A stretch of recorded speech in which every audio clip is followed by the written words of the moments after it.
To import your projects from Monday to awork, go to your Monday workspace first. Click on your profile and go to the Developers Hub.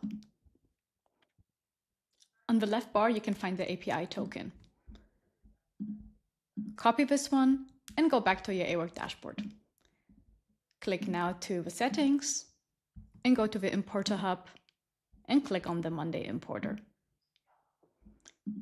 Here you can paste the token and click on Continue. Choose the projects you want to import. If project type needed, you can also fit that in here. And if a project template should be implemented, you can also choose that here and click on Continue. Now you can map the fields and decide if you also want to import comments and continue the import. Start the import and the progress bar shows you how far you are.